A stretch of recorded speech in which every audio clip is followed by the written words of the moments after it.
Assalamualaikum warahmatullahi wabarakatuh. Selamat siang ibu-ibu dan bapak-bapak semuanya. Bagaimana kabarnya bapak dan ibu? Masih sehat ya, alhamdulillah. Alhamdulillahirabbil alamin kita ucapkan karena pada kesempatan ini kita masih diberi kesehatan oleh Allah untuk melaksanakan kegiatan desiminasi pada hari ini. Baiklah Bapak dan Ibu, terima kasih kepada Bapak dan Ibu telah membantu saya dalam acara desiminasi dalam penyebaran budaya positif dalam rangka penerapan pengalaman budaya positif dalam tugas yaitu calon guru penggerak angkatan 9 dari saya Ratih Purwasi. Baiklah Bapak dan Ibu, sebelum kita mulai acara kita ini ada beberapa pokok bahasan yang akan kita bahas bersama. Yang pertama, ini ada sebuah pertanyaan akan kita bahas bersama-sama. Yang pertama, setuju atau tidak hukuman adalah mendisiplinkan anak? Bagaimana pendapat Bapak dan Ibu bahwa sebuah hukuman itu dapat mendisiplinkan anak?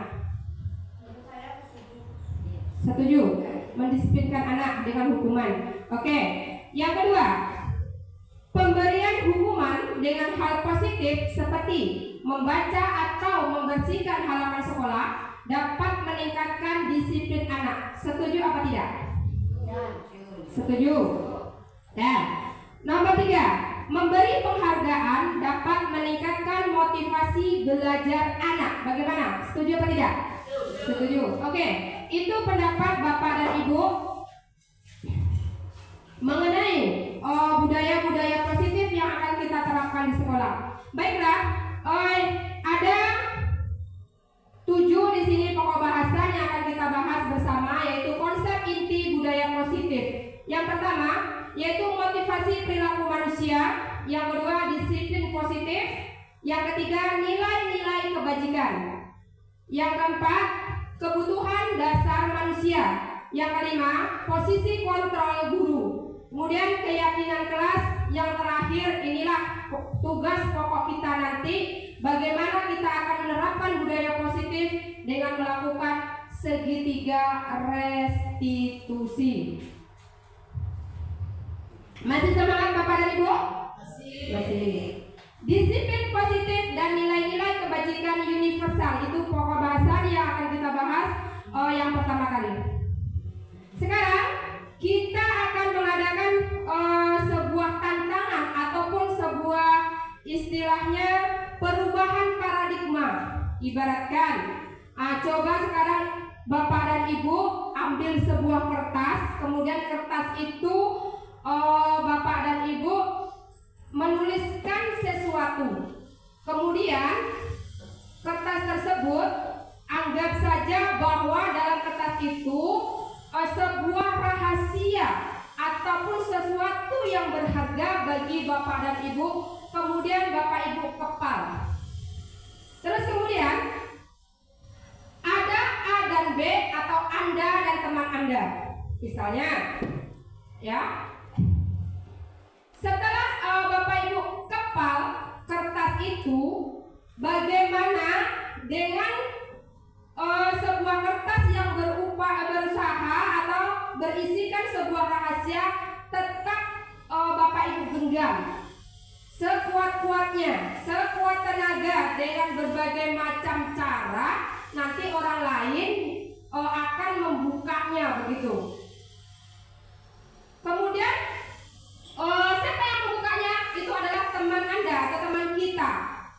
Dengan cara apa bisa membukanya? Membujuk, mengancam, menghardik, merayu, ataupun menyuap. Apa saja agar membuka kepalan tangan Anda. Apa yang terjadi? Nah, sekarang menurut Bapak Ibu, dengan kepalan tangan Bapak Ibu tadi, sebuah rahasia bagi Ibu atau suatu berharga, bagaimana tangan itu tadi apakah akan Ibu tetap genggam atau Bapak genggam atau Bapak dan Ibu lepaskan? tetap digenggam dengan alasan rahasia. Nah, inilah nanti hubungannya dengan apa yang akan kita bahas. Yang pertama, yaitu perubahan paradigma, stimulus respon atau teori kontrol atau teori pilihan. Siapa sesungguhnya Bapak Ibu yang memiliki kontrol atas diri kita itu? Yang pertama, stimulus respon. Kita mencoba mengubah orang agar berpandangan sama dengan kita. Dalam teori kontrol atau pilihannya, kita sebenarnya berusaha memahami pandangan orang lain tentang dunia. Jadi di sini kita itu mencoba mengubah orang agar berpandangan sama dengan kita. Tapi dalam teori kontrolnya, ya, kita berusaha memahami pandangan orang lain tentang dunia. Jadi pandangan kita terhadap orang lain itu, Bapak Ibu, itu berbeda. Kemudian yang kedua, perilaku buruk dilihat sebagai suatu kesalahan. Tapi dalam teori kontrolnya, semua perilaku memiliki tujuan. Jadi intinya di sini, apapun yang kita lakukan ataupun kesalahan yang kita lakukan itu sebenarnya semua itu memiliki tujuan tersendiri, tergantung kita masing-masing. Yang ketiga, dalam stimulus respon, orang lain bisa mengontrol saya dalam stimulusnya. Tapi dalam teori kontrolnya, hanya Anda yang bisa mengontrol diri Anda. Jadi tidak bisa guru yang membuatnya.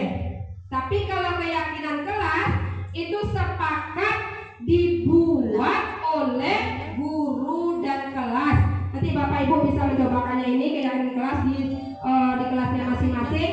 Berkolaborasi boleh dengan wali murid. Apa-apa saja keyakinan kelas yang harus dilaksanakan oleh murid kita di dalam kelas. Mengapa kita memiliki peraturan harus menggunakan helm bila mengendarai kendaraan roda 2? Ini adalah peraturan.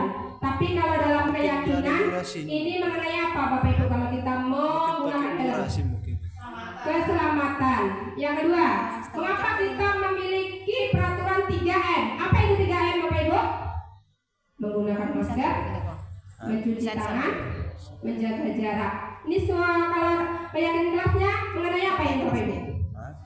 Kesehatan. Ketiga, mengapa kita memiliki peraturan harus datang tepat waktu pada saat mengikuti pelatihan? Ini adalah tentang disiplin. Kemudian yang keempat, untuk mendukung motivasi intrinsik itu dari dalam, kembali ke nilai-nilai keyakinan lebih menggerakkan seseorang dibandingkan mengikuti serangkaian aturan. Jadi aturan itu berbeda dengan keyakinan kelas. Kalau peraturan itu dominan dari guru atau seorang pendidik. Tapi kalau keyakinan sudah berkolaborasi atau istilahnya membuat sesuatu yang dilakukan yang bersifat positif antara guru dengan murid di kelasnya.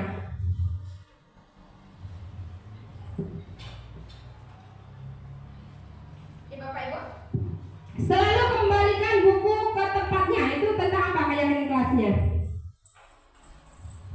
Tentang apa Bapak Ibu? Misalnya bertanggung jawab, berdisiplin, apa seperti itu. Selalu kembalikan buku ke tempatnya. Misalnya anak-anak meminjam buku, itu suatu peraturan. Tapi untuk keyakinan kelasnya itu tentang apa? Tanggung jawab. Dilarang mengganggu orang lain. Termasuk menghargai, iya, menghargai atau menghormati orang lain di sini. Kemudian hadir di sekolah 15 menit sebelum pembelajaran dimulai, itu menghormati orang lain dan berkomitmen. Kenapa? Kalau orang lain bisa datang lebih awal, kita juga harus menghormatinya atau berkomitmen. Kita juga harus bisa hadir 15 menit sebelum pembelajaran dimulai. Kemudian dilarang melakukan kekerasan. Itu merupakan kalau keyakinan kelasnya keselamatan atau menghargai orang lain. Dilarang menggunakan narkoba. Itu mengenai keyakinan kelasnya adalah kesehatan. Kemudian bergantian atau menunggu giliran. Itu bisa keyakinan kelasnya menghormati orang lain atau bersama.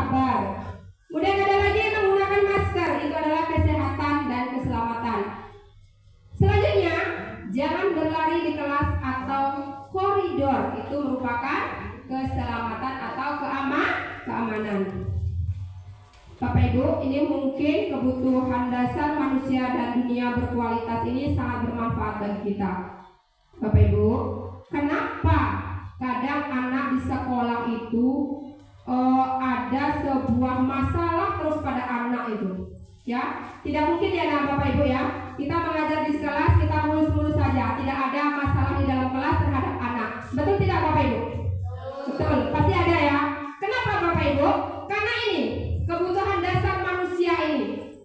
Ya, ada 5 kebutuhan dasar manusia. Yang pertama adalah nih, bertahan hidup. Bertahan hidup ini bisa kita contohkan bahwa manusia itu memiliki kebutuhan dasar mengenai apa Bapak Ibu kebutuhan hidup? Pangan, sandang, papan atau tempat tinggal.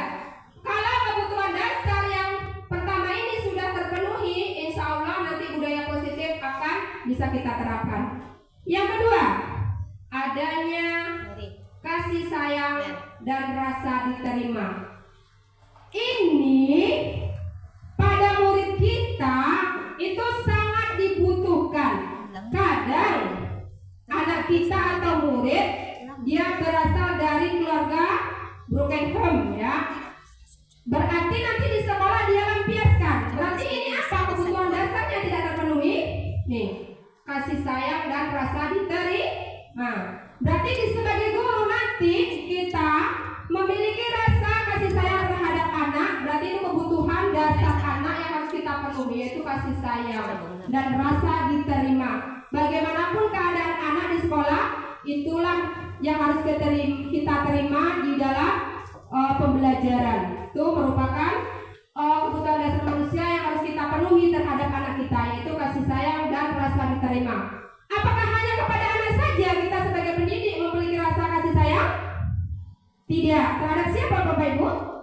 Bisa terhadap teman sejawat sebagai rekan kerja. Itu harus kita memiliki rasa kasih sayang.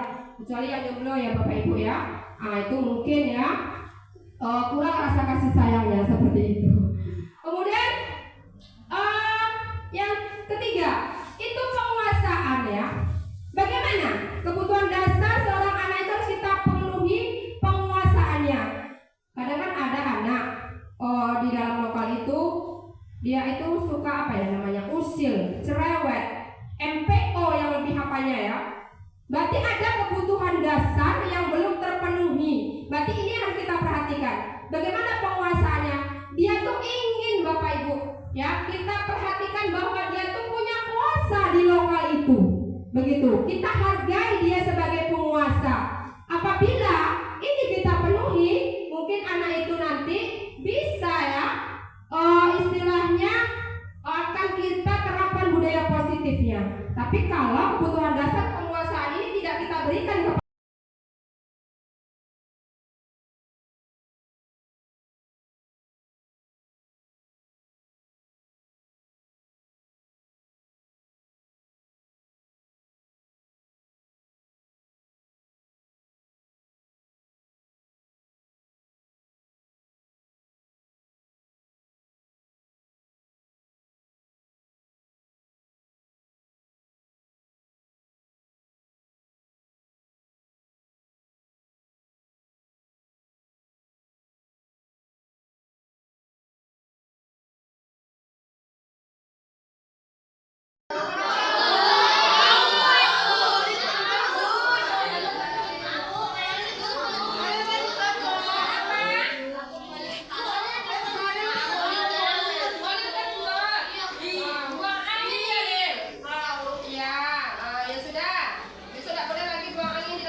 menjadi orang